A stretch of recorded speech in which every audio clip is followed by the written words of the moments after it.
The cameras were rolling, the crowd was silent, and on the other side of the net, a 21-year-old Filipina was about to witness something no one thought possible. Aryna Sabalenka had been unstoppable all tournament. The world number one was chasing history, her third consecutive Wimbledon title, a feat that would cement her legacy as one of the greatest to ever play the game. But as she walked off center court after her semifinal victory, she stopped. She turned, and she said something that left the tennis world absolutely stunned. Not about her own dominance, not about her pursuit of greatness, about a young woman she had faced in the second round, a woman she had dismantled with a level of brutality that had left fans speechless, a woman who just weeks earlier had been hailed as the future of the sport.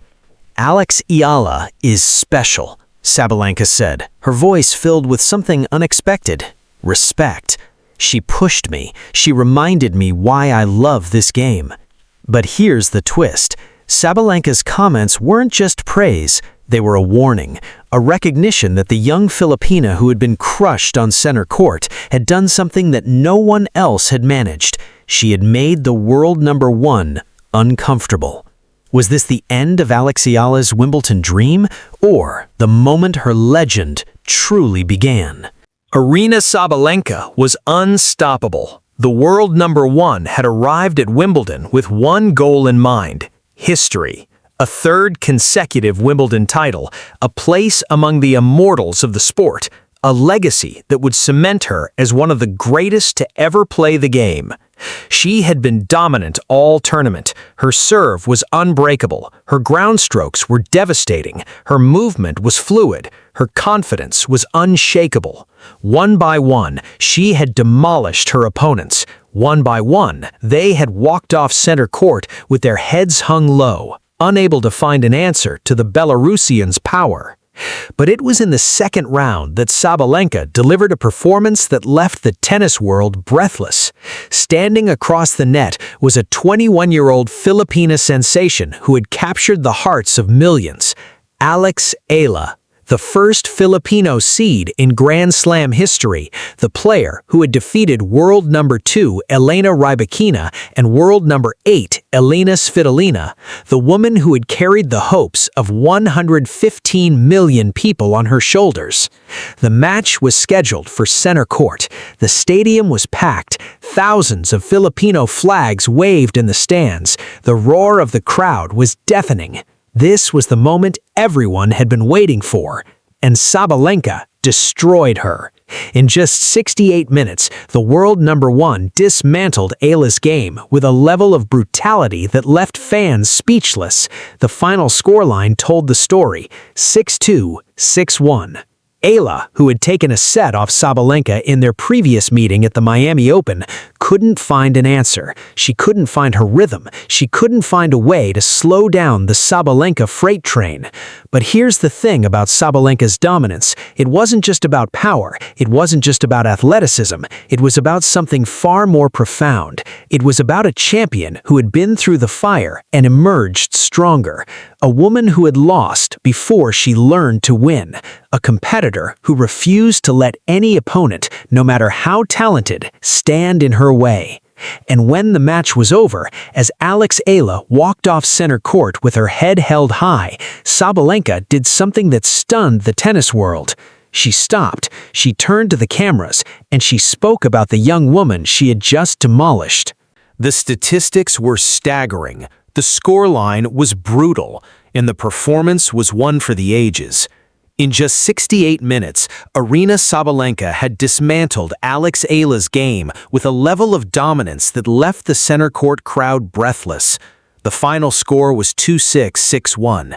Eala had managed just 3 games. She had been outserved, outhit, and outclassed by the world's best player. But the numbers told only part of the story. Sabalenka's victory wasn't just about power, it was about precision. She had targeted Eala's second serve with ruthless efficiency, breaking her at will. She had used her devastating forehand to dictate play from the baseline. She had moved with fluid grace, anticipating Eala's shots before they were hit. Eala had come into the match with confidence. She had beaten world number 2 Aryna Sabalenka and world number 8 Aryna Sabalenka. She had won a grass court title at Birmingham. She had earned her place among the elite. But against Sabalenka, she looked like a player who had never played on center court before. The turning point came early in the first set. Eala had won her opening service game. She was feeling confident. The crowd was behind her. But then, Sabalenka turned up the pressure. She broke Eala's serve with a devastating forehand winner, and from that moment on, the match was never in doubt. Sabalenka's serve was untouchable. She had faced Eala at the Miami Open in 2025, where the Filipina had grabbed the second set in a tiebreak and forced Sabalenka to work for her victory.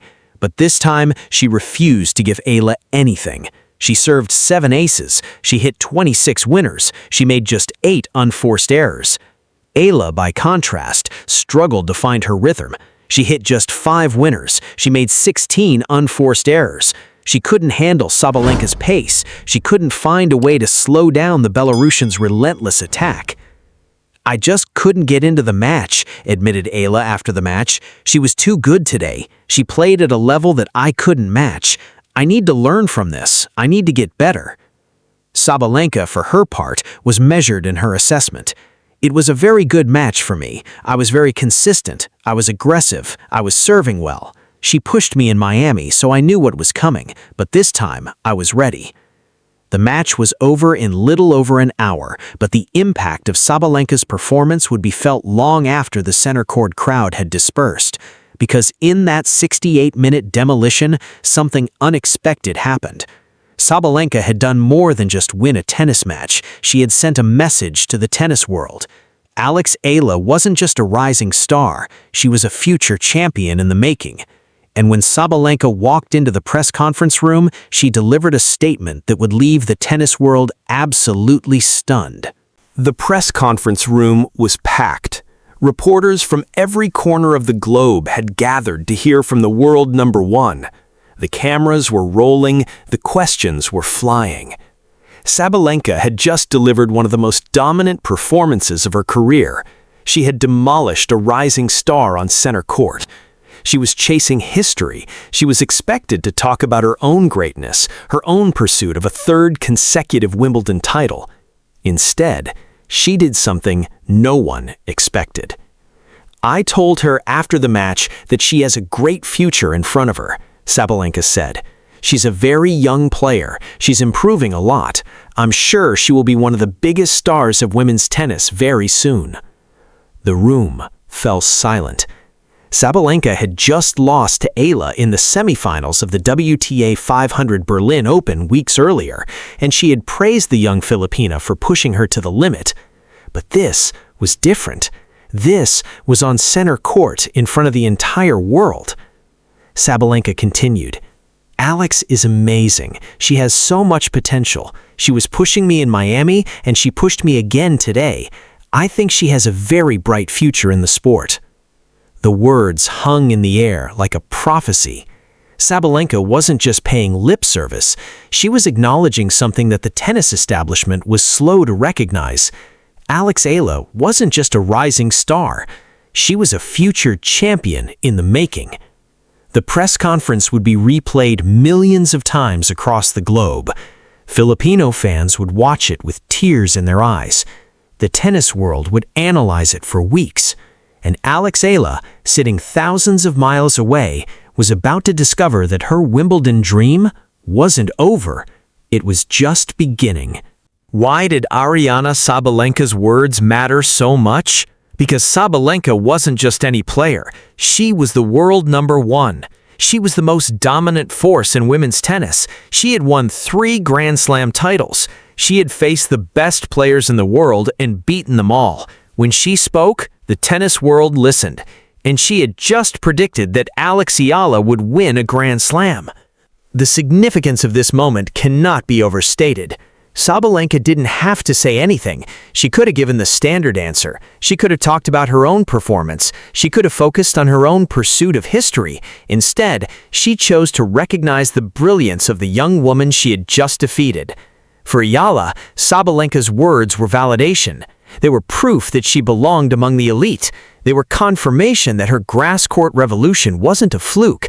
They were a reminder that the tennis establishment was finally starting to understand what the Philippines had known for years. Alex Eala was special. But Sabalenka's words also revealed something deeper. They revealed a recognition that Eala's impact on the sports extended far beyond the tennis court. She had inspired a generation of young Filipino athletes. She had shown that greatness doesn't have a passport. She had proven that talent can emerge from anywhere. In an interview, Sabalenka had hinted at her admiration for the camaraderie and support she saw on the women's tour. She said, "It's healthy. We can be rivals on the court and still respect each other. That's what makes this sport so special." And now, she was extending that respect to Eala. The tennis world had seen its share of rivalries: Serena versus Venus, Federer versus Nadal, Djokovic versus the world. But this was different. This was a champion recognizing a future champion, a queen acknowledging the princess who would one day take her throne. And as Eala prepared to leave Wimbledon, she carried Sabalenka's words with her, a reminder that her journey was far from over, a prophecy that she would one day hold the Wimbledon trophy herself. The match was over, the press conference was done, and the tennis world was left to ponder what it all meant. For Aryna Sabalenka, the victory was another step toward history. She had demolished a rising star on center court. She had sent a message to the rest of the field. She was chasing a third consecutive Wimbledon title, a feat that would cement her legacy as one of the greatest to ever play the game. But for Alex Eala, the loss was something else entirely. It was a lesson, a reminder of the gap between where she was and where she wanted to be, a glimpse of the level she needed to reach. And yet, even in defeat, Eala had won something: the respect of the world number one. A prophecy that she would one day win a Grand Slam, a reminder that her journey was far from over. "I just need to get better," Eala said after the match. "I need to learn from this. I need to keep working, and I need to remember that this is just the beginning." The phrase echoed across the tennis world. This is just the beginning. A prophecy that Eala would one day lift the Wimbledon trophy herself, a reminder that her journey was far from over. Was this the end of Alex Eala's Wimbledon dream, or the moment her legend truly began? Drop your thoughts in the comments below.